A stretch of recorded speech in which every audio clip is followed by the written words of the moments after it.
Well, welcome everybody to today's webinar, the Porter Principles, the Food Service Operator Selection and Compliance Process.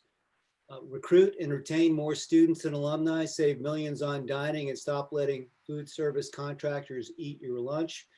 This is a lot of this information is, and my name is David Porter, and this is referenced in our book that we authored 7 years ago. If anybody would like a complimentary copy of this book, you can go to our website, or just at the end of this presentation, there'll be email addresses for Mark and myself. Just shoot us an email and we'll get you a copy. Also, if anybody has any questions and you'd like to submit those to Mark or I, please do so. We'll respond shortly thereafter. And also, all who have registered and attended, we will be sending out an email with a recording of this webinar for you as well.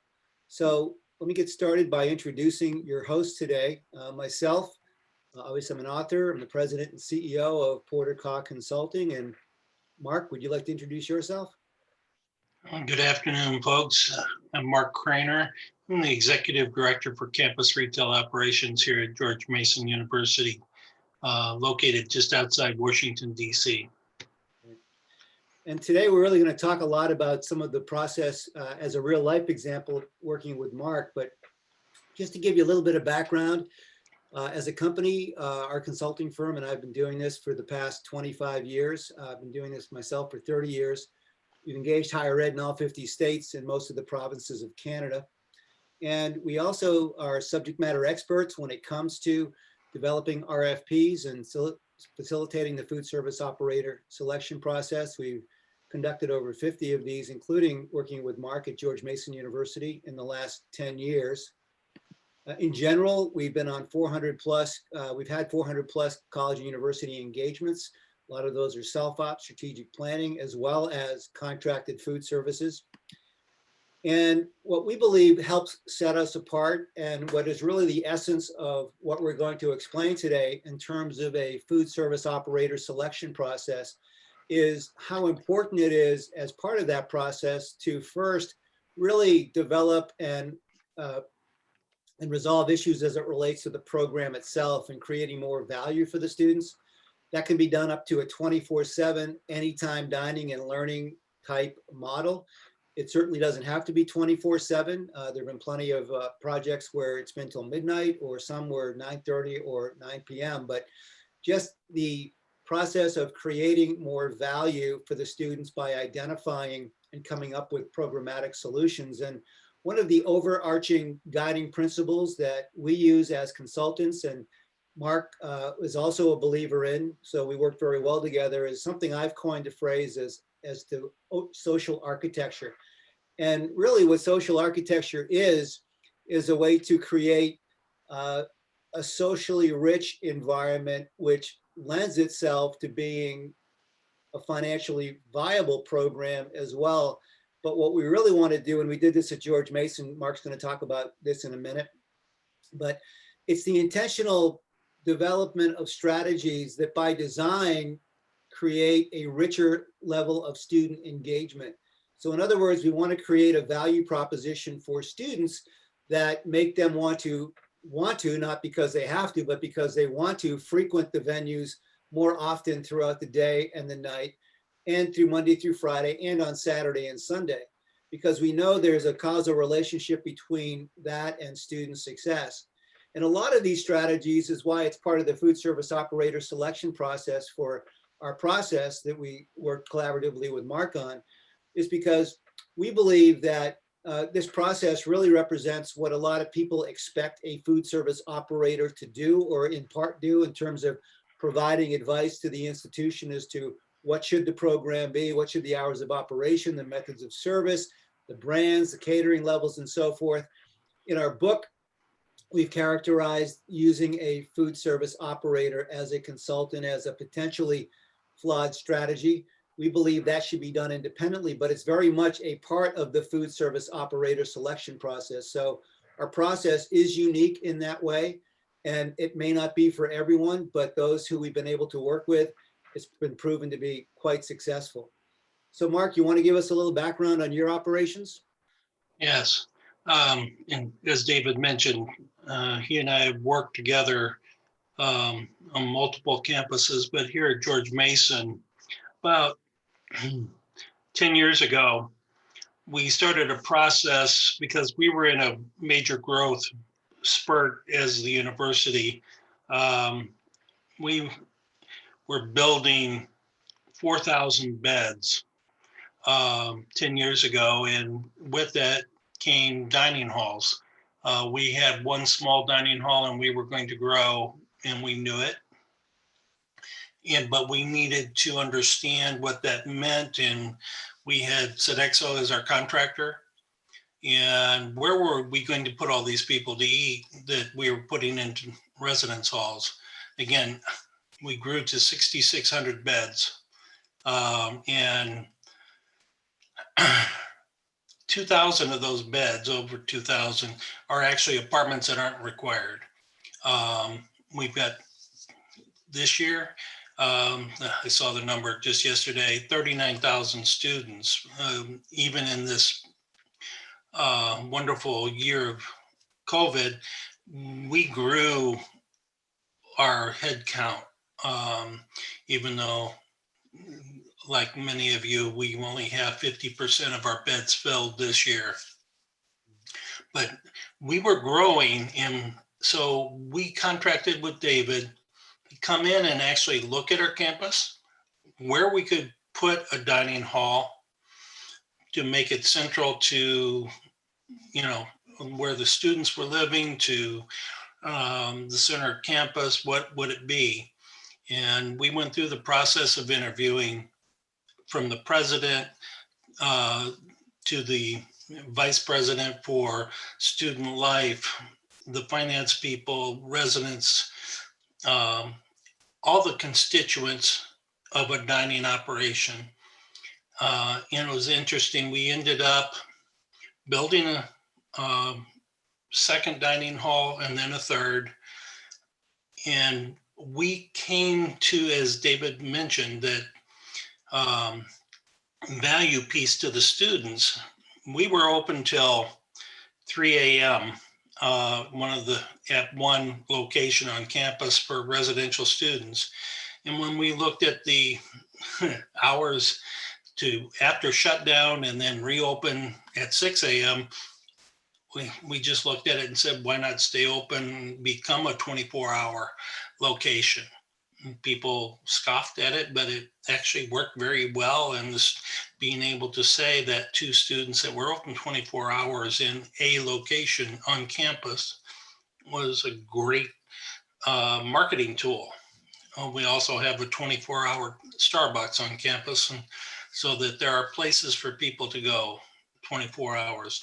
But it was, when we walk through, we also knew that we were coming up on a contract year where we needed to renegotiate our dining. So through all the work that David was doing, we were also building our data points of what we wanted that service to be, and where it was going to be. Again, we've got 22 locations on retail locations on our 3 campuses. We've got 2 campuses that have just one retail location on each campus. So we've got 20 retail locations on our Fairfax campus. Right, Mark, I remember way back then in the beginning working with you that one of our initial charges was to develop a demand and a space program, a demand analysis for the Johnson Student Center, the food court, which is a very big, lots of retail brands, very, very popular, extremely busy.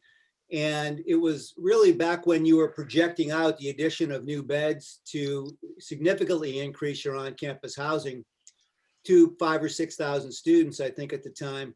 In addition to that, you had that other 30,000 commuter students or 25,000 plus commuter students. And so I think one of the challenges that we identified working closely with you was that because the Johnson Center was landlocked and there was really no ability to put an addition on this either side or the back or the front of the Johnson Center, that if the program continued the way it was originally structured, with students being able to use block meals at their discretion in the food court, residential students using their residential meal plans as block swipes in the food court.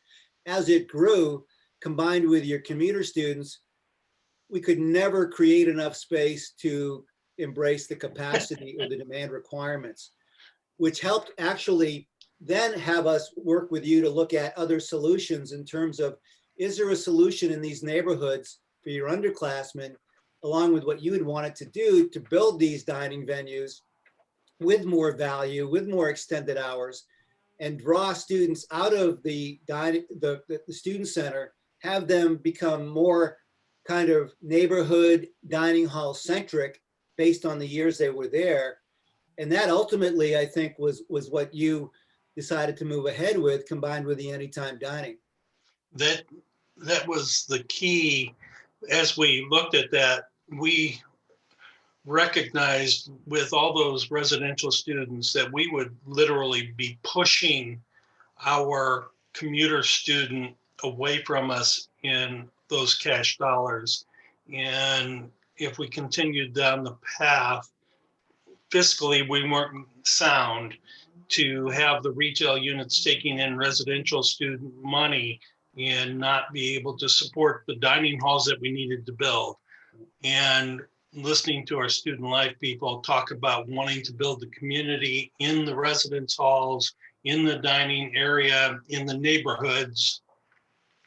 And we flipped the meal plan so that we put cash dollars on the meal plans. So the students still can go to retail, but they could not use a meal plan as an exchange. And that made a huge difference. The first year when we flipped, we had been doing about $12 million in sales in our retails, but most of it was actually just taking it from the dining program and moving it over.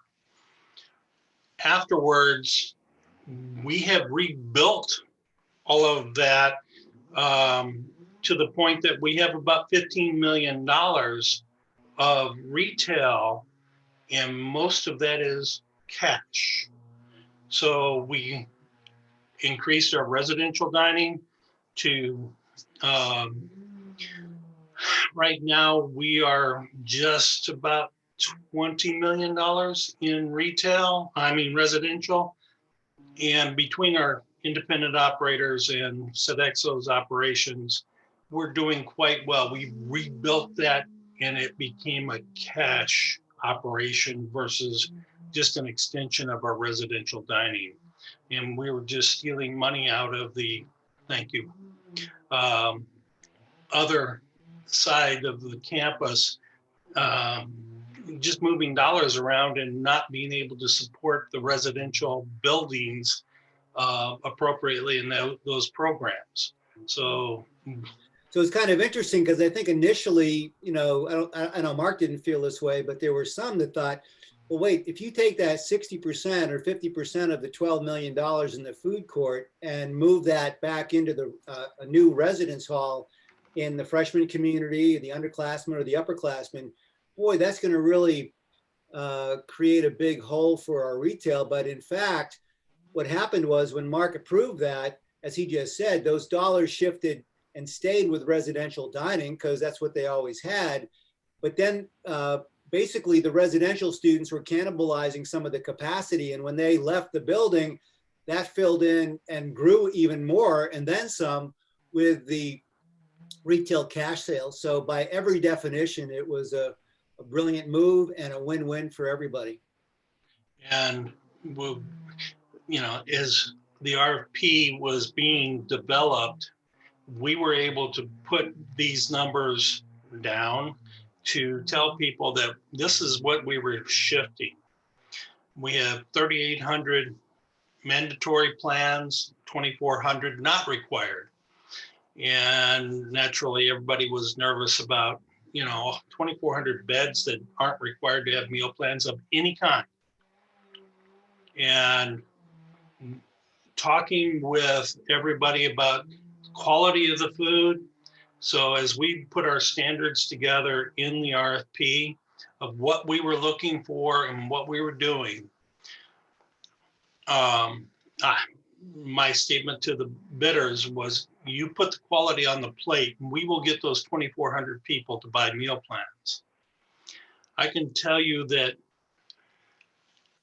last year, we had 78% of the non-required students take a meal plan. Even in this year, the students that are living in the apartments, we have 70% of them on a meal plan. They're not required. Nothing there. They choose to do that because through the process that we went through, David's work behind the scenes, getting ready, the RFP, and then actually making it happen, put the food on the plate, make sure it's quality, service is good. Those students saw it as a value. Again, 1,200 meal plans to off-campus students, 400 faculty and staff meal plans. You know, they were beating on us in the early days to allow them into the dining halls for faculty and staff, and we didn't have the seating until we built our additional 2 dining halls. And then we let them in, and it was like we get 400 meal plans a semester purchase from faculty and staff. And it's been quality on the plate, everything that they want serviced. It has been, you know, work to create an atmosphere and a program. And I believe Sodexo makes a good dollar. It's an old adage that I have always used, that we work in a program that is like a 3-legged milk stool. If you're old enough to remember what those are like, if any one of those is shorter than the other 2, nobody's going to be happy. You shortchange the students on program, they will be angry with you if the contractor isn't making what he feels he should. You're not happy, and if we're not getting our share, it doesn't work. Right. We tried to balance that and make sure everybody is working together to get there. We have a very strong food service committee made up of residential students, student government, off-campus students. They're all part of our conversation. In fact, as soon as I get off this, I'm on with my food service committee doing the same type of thing, talking about next year's pricing models. But again, we're working as a team. We built the standards in the RFP. We have been collecting data, the demographic data, on which students in, male, female, class, which building they live in. We track where they eat, how many meals. Again, we have the unlimited plan for our freshman and sophomore. So we're tracking how many times they eat, where they eat, so that I can provide that data to the companies. And that's key, is for all of us, is data collection. You see the picture of our robots on campus. That's, the students can use their meal plan money with any of our retail operations on campus, including the independents. And some of you might ask, why do I have independents? When the contract was bid, it was one of those situations where the Sodexo had been working with Chipotle and Panera on licensing agreements. And both of those companies pulled back at that time. And David and I both were very disappointed, but we ended up, as a university, I went out and negotiated with those companies to bring them in under a lease program, and still kept them in the dining program, kept Sodexo somewhat happy. But bringing those on was a major coup for the university. We were the first to get a Panera. We were not first, but we were second. We were the first to sign Chipotle, but second to open the store. And then we brought the robots in. Again, bringing pieces to our business to keep people satisfied, give them value. The robots, you can use your meal plan money to buy from any of those and have it delivered. And they've done quite well. Even I just looked at October sales numbers. Bad year, we did $100,000 worth of sales through the robots for the month of October, even with half the number of people on campus. So Mark, I think, just let me step in here for a second. This whole period of time is technically part of the RFP process. But I think it's important to make this a very important distinction that Mark has taken ownership of this period of time. He is not going to the incumbent contractor or any other contractor and asking them for advice as to what the program should be. The operator had been on campus for many years. The operator had the opportunity to provide all the advice and wisdom that they chose. And one meeting early on that I had with Mark, when we worked together and we were presenting some initial recommendations and findings to Mark, the committee, and Mark's boss, it was a general, I think, feeling that it was a really, next level program in terms of what Mark wanted to do and how he wanted to do it based on the work we'd done. And I remember his boss at the time said, "This is great. We'll have to see what Sodexo thinks about this." And my comment to his boss was, "Well, sir, with all due respect, it's really not up to Sodexo what your program should or shouldn't be on this campus. It's up to you and your decision makers as to what is the best program that suits this campus." And ultimately, that's the direction that they went in. So independently addressing all these issues with hours, with menu variety and selection, with how they changed the meal plans in terms of where they wanted the resident students to go and the retail students to go, the introduction of the robots and so forth. This wasn't because the food service operator provided some big report about all the special things they should do on campus.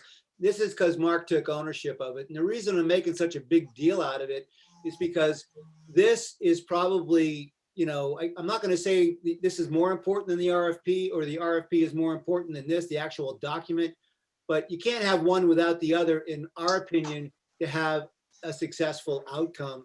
And then these following slides are really just a general timetable of what Mark went through in terms of 12 months out, release the RFP to the bidders, and then had the on-campus interviews, and then went ahead with negotiation with those bidders. But again, keep in mind, this was all part of a program that Mark had gotten sign off from his superiors, but also the students were super pleased with this and had a big embrace of moving this process forward, which is pretty great to have the students really leading the charge for you. Yeah, the student committee was a major part of our program of doing the RFP. Yes, I had faculty, I had staff, administrators, all on the committee making the decision. It was a fairly large committee, but we started early. And again, my process is 2 years out, I actually go quiet with the contractors.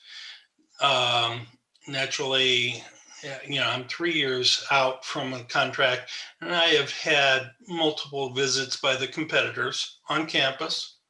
I've been very open to them as to what's going on, where we're going with the process, and they've all asked for the ability to bring their teams on campus and do their research. And I have been very blunt with them that we've done the research. Here's the information, so that we don't have, I could have up to 5 companies coming on campus and they'll all want time with the senior leadership and students and so forth. And all it could do is muddy the waters.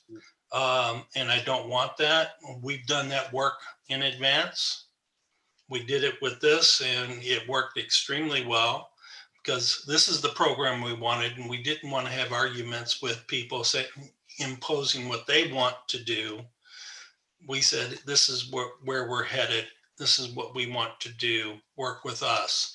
And yes, we can tweak these things, but this is the direction the university has chosen to go. Very much a hands-on program.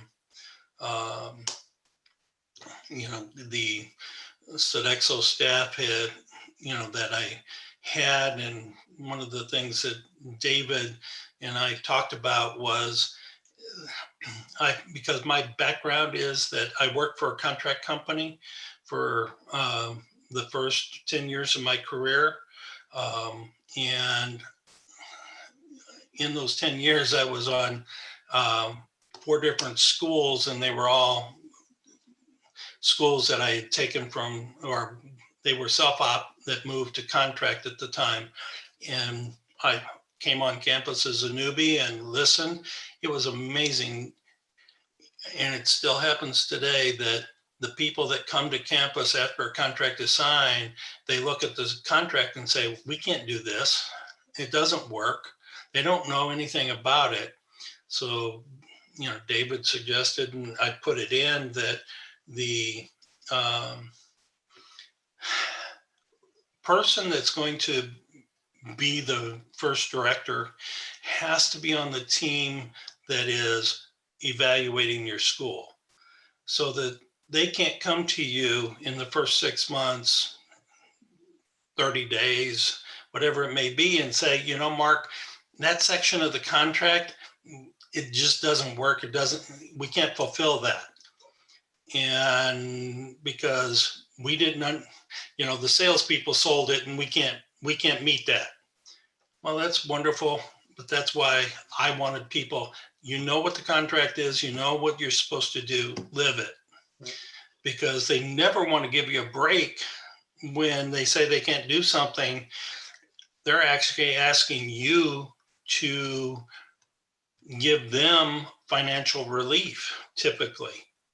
And that's why I think, Mark, it's so to build on that, why it's so important, as I know you led the charge here, to make sure they had all the requirements, all the information, all the expectations, even to the point of who is going to manage this as part of that planning and bid response process, to avoid any of that. So what I'd like to do is quickly recap the process here, and Mark's discussed a lot of it. So we did a lot of face-to-face meetings. This is prior to Zoom. Now we do it via Zoom and COVID.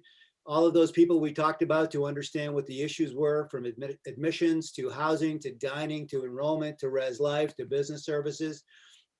Did a lot of surveying. Now I think it's important to also remember, this is all work that we're doing with Mark before the operator gets involved in developing this program. This is a really important distinction. Coming up with strategies for the menu variety and selection, the methods of service, all of these items, hours of operation, Monday through Friday, Saturday and Sunday, operating days, academic year, calendar year, and the like. Also, we talked about meal plans in terms of how they should be structured to create the greatest value proposition with whatever the program is. I mean, the reason those residential areas work so well is because that's where the students wanted to be, because it was such a great value for them and they wanted to keep participating in it. And if you need any more evidence, the fact that students in significant numbers that had apartments with full kitchens were voluntarily buying meal plans. I mean, I don't think you can get a better affirmation of the value proposition as it relates to a student voluntarily buying a meal plan to participate on campus when they are not required to, when they've got all the means and the kitchen set up to do it themselves. And that's what was created prior to getting the contractor involved. The same with the demand analysis in terms of what is going to be required for space, capital cost, et cetera. And then at those meetings, like with Mark and his superiors and the decision makers on campus, it's important that this is all a very collaborative process. The social architecture that I talked about, the intended consequences, higher acceptance yield rates, more students enroll after they've received an acceptance letter. And by the way, we've got empirical data to support all of this. Housing, on-campus housing becomes more compelling in terms of the room and board proposition. Certainly, as Mark again gave an example, 70% of students who didn't have to buy a meal plan did with on-campus housing. Richer levels of student engagement, higher levels of fall freshman to fall sophomore retention rates. That's a big deal when you can increase that by 3, 4, 5, 6 points. It's a huge deal. But that extra level of student engagement using dining as a catalyst, so the 30 years I've been doing this, we've learned that the sooner students to connect to each other, make friends as part of this new community, and the more successful the campus is at actually doing that or facilitating that, the more likely the students are to return as sophomores. We've got studies that have demonstrated that students who live and dine on campus on average have higher GPAs and even higher graduation rates. So I know John Plotzik, John, you asked us about some of the specs with the RFP. I don't have the granular nitty gritty as part of this. I'll talk about it at a higher level, but certainly we can talk offline. I can scroll through those with you on a Zoom if you'd like. But this is just kind of a large scale overview of the process, the RFP development. I'm going to talk about that in a minute and the rest of those steps. So really that first step that was leading up to what Mark had described with all the work that he had done on campus to develop the program, the hours, the meal plans, the robots, everything else is, I think what is critically important in our process from our perspective, and I know most consultants don't do it this way, most food service administrators don't do it this way. So again, this isn't necessarily for everyone, but the approach where we don't go to contractors and ask them what the program should be, or here's what we want to achieve. Can you fill in the blanks and tell us what it could be or should be and put that in your bid? We go to the contractors as we did with Mark, and we wrote a food service specification in the same spirit of how an architect writes a spec to build a building with that level of detail. And we're essentially telling them what the program's going to be. And then we ask them to submit a bid. So we're basically saying to them, we're not asking you what it's going to be. We're telling you what it's going to be. We're asking if you want to submit a bid. I kind of characterize that in a tongue-in-cheek way of kind of giving them the answers to the final exam. I mean, we're telling them exactly what the school wants in all of its locations in a great amount of detail. So they don't even have to figure that out. All they have to do is demonstrate to, in this case, George Mason University, why they're best suited with their experience, their management team, their resources to execute this more successfully on a day-to-day basis while meeting the financial objectives more than any of their competitors. Now, we don't stifle them from offering a better solution if they have one. So we let them provide alternate bids if they've got a better solution because of their experience. If ultimately it'll better serve the campus, we're all ears. 99% of the time, they don't submit an alternate bid. So this level playing field really sets kind of that opportunity to get an apples for apples comparison. A lot of talk about capital investment, a lot of talk about how much, how does it work, what are we worth? Capital investment is a two-edged sword, and both edges are razor sharp. In terms of getting the money, a lot of contractors are somewhat generous, even though in some cases they're not as keen, at least once they get in on the performance of your operation, but they seem to be very keen on giving you generous amounts of capital investment. I kind of characterize that as to going to the bank of, and you can just fill in the blank, the name of whatever the contractor is. But let me ask you this question. I mean, most contracts have buyout language that says, if the contract is terminated, the unamortized portion of the investment needs to be paid off sometimes within 24 hours. If they're super generous, they might give you 2 to 4 weeks. So what happens if the operator fronts you a significant, 6-7 figure capital investment? And let's say a third or halfway through the term of that contract, you're locking horns, butting heads. To Mark's example, maybe they didn't provide a great general manager. Maybe they did, and he or she left and they never replaced them with another great one. Maybe there are a lot of student complaints. And maybe the operator just isn't, going along with the program and telling you what you want, or every time they tell you they can do what you want, as Mark mentioned, in order for you to get it, you have to either make a concession or pay a lot more money. You pound your fist and say, well, it's our contract, we'll terminate. Hey, they'll get ahead of you. They might say, well, we're really sorry that we can't come to an agreement. We'll terminate for convenience. So now the clock starts ticking. And when that clock strikes 12, somebody's going to have to write a check for the unamortized portion of that investment for them to leave the campus. Now, that can certainly become an unsurmountable obstacle or a very difficult obstacle to face, but it's one that we want to make sure you don't have to face. And we've got strategies to work around that for you. Also, that importance to independently appraise your dining program. Now, Mark figured this out. We helped him a little bit. He's very experienced with contracts.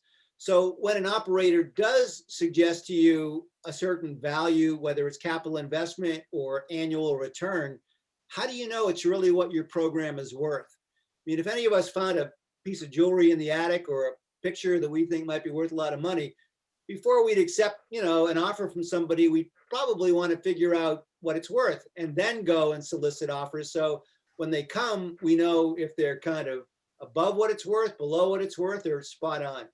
Again, that's a very important part of the process. And we did that working with Mark for his program as well. So you don't, what appears to be a pretty impressive number, it turns out to be really selling the institution short. Then the opportunity to do that in-depth bid evaluation. Now, because of this program that Mark, in his case, created, and the way it was written and baked into the RFP as the basis for the bid response, it becomes actually possible, otherwise it's impossible, to compare these bids programmatically by location. Mark's got a lot of retail locations. He's got 3 or 4, or I guess now 4 residential locations. So if there's not a level playing field, I'd say it's pretty impossible to compare apples for apples, a program with a financial package to another program with another financial package. This is critically important, and this process requires that. And then, as Mark mentioned before, in terms of the interview, requiring that the general management candidate is present at the finalist interview, even to the point where once all the suits, as I like to refer to them, and that could be male or female, and that could be, chefs and nutritional folks and regional marketing folks and regional VPs and GMs and the whole lot. Sometimes even the CEO of the company. I think Mark had the CEO of a couple of the companies actually show up at the interview because it's a huge account, a great opportunity.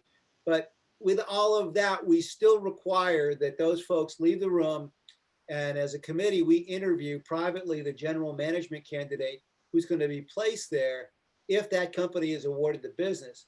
Because we believe that the person's strengths or weaknesses, his or her strengths and weaknesses as a leader, as a manager, will have more to do with determining the success and failure of your account on a daily basis versus the company that's selected, quite frankly. And I think this is true whether it's contracted or whether it's a self-op. And then, and I think Mark kind of feels a little bit this way too. I know I'm making a little bit of tongue-in-cheek fun about this, but when we're going through the bid process and we're going through these finalist interviews and after the bid responses come in, I kind of fondly refer to this period of time as the land of yes. Because usually in a finalist interview, if you say, well, this wasn't in your bid response, but hey, is it possible to do X, Y, Z with a particular location or a particular campus or whatever? And the answer may not be yes, but it's always yes. I mean, they'll figure out a way to do it. Yeah, we can do it.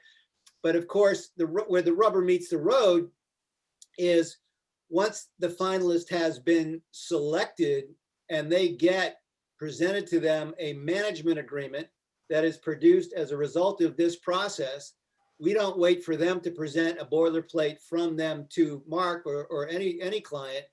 We have had a draft management agreement, part of the RFP, that actually then gets edited to what is in the bid, the final bid response, and what was agreed to in the interview, if anything changed, that gets issued to them.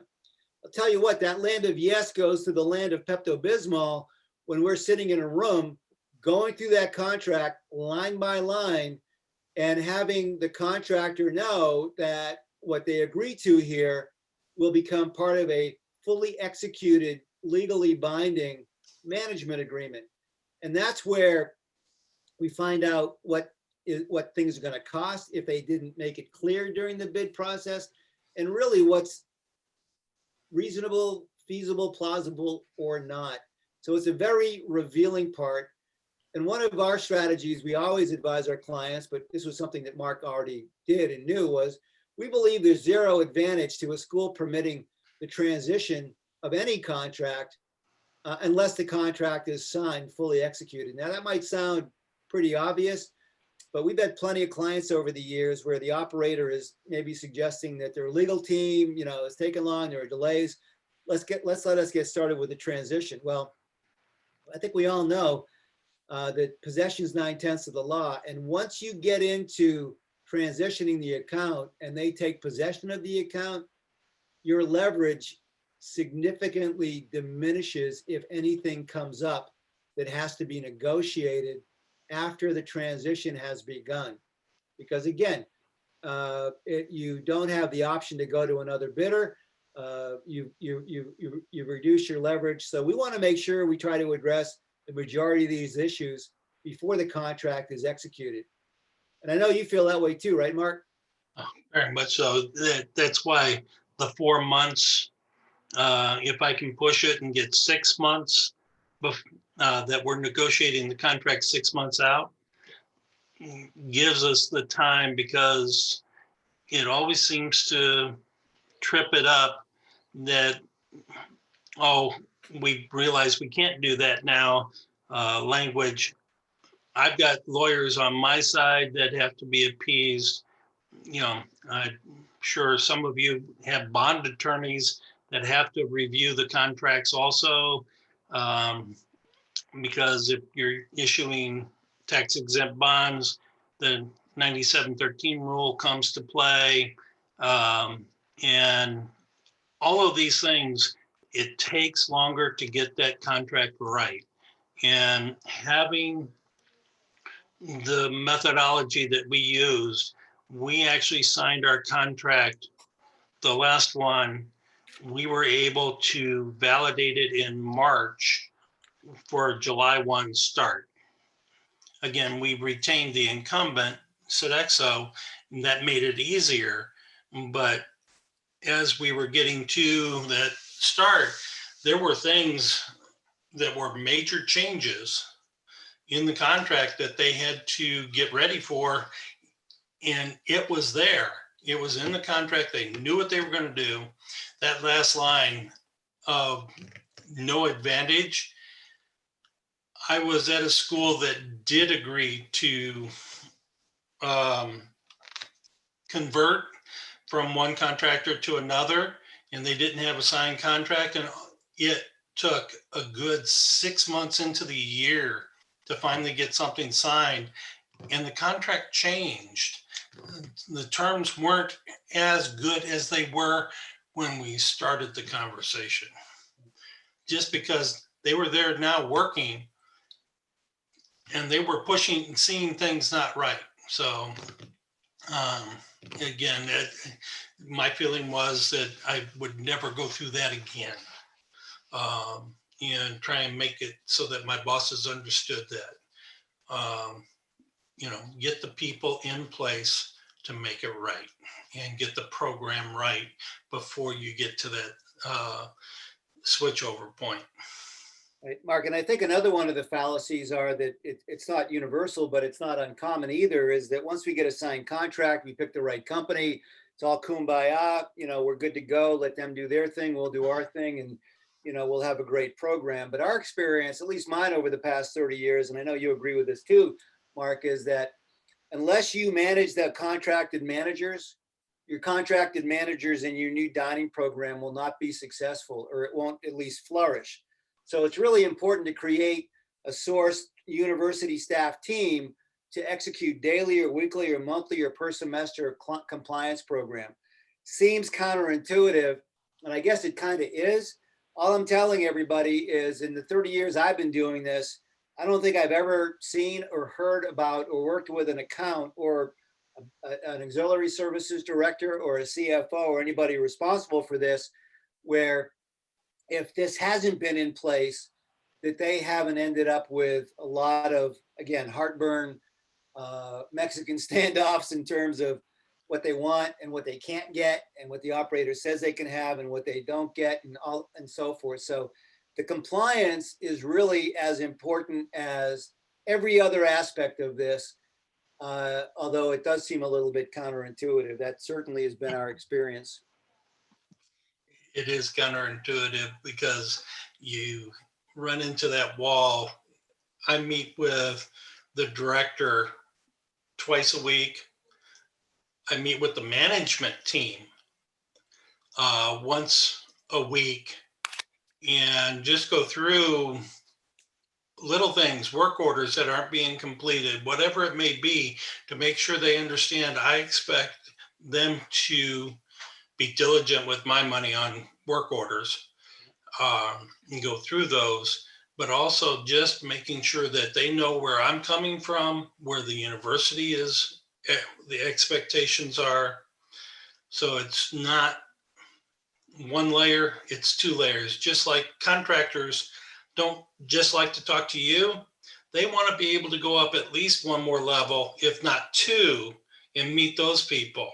And I feel the same way going down. I want to make sure that I'm meeting with the director and his management team, so that they know who I am and what we're trying to do. So it kind of big picture, high level is really a two-step process within the, what I think is under the masthead of food service operator selection. The first part is what Mark explained that he facilitated at GMU by creating an exciting, socially rich, financially viable campus-wide dining program. And I want to emphasize this. I mean, Mark Kraner took ownership on this. He facilitated, he brought in the support, he brought us in to help him achieve those goals. It was not the operator. And I'm not trying to cast any negative light on any operator. We just believe, based on our experience, that it's not something that any operator that we've ever worked with or heard about has done exceptionally well. So let's look at the strengths, let's look at the weaknesses. And now, if this was a weakness, and we believe it is, of the operator, then by Mark taking ownership of this, it overcomes that. If the strengths are them managing the program and utilizing their resources to execute successfully on a daily basis, then let's emphasize on that. It's structured in a way so that the outcome as a result of that second step, the development of the RFP, the facilitation of the various steps in the process, right up through execution of the agreement and eventually compliance, is they're basically executing an agreement or executing the management, the day-to-day management of a program that you've independently determined to be in the best interest of your institution.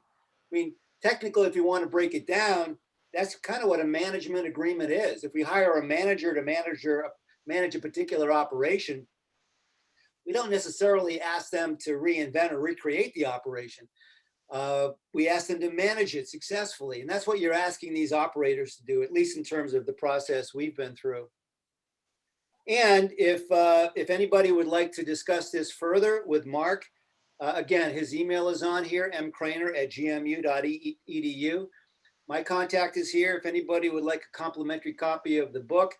And by the way, all of this is spelled out in quite a bit of detail in the book too, and with examples.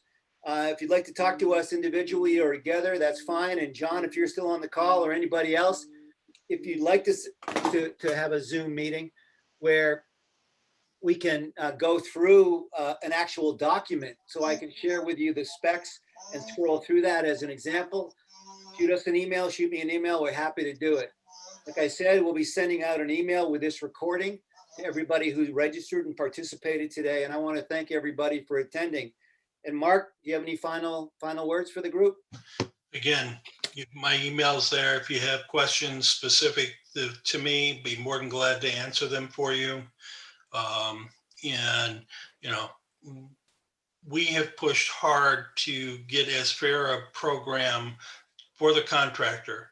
Again, please recognize they need to earn money. You need to earn money, and the students need to be taken care of.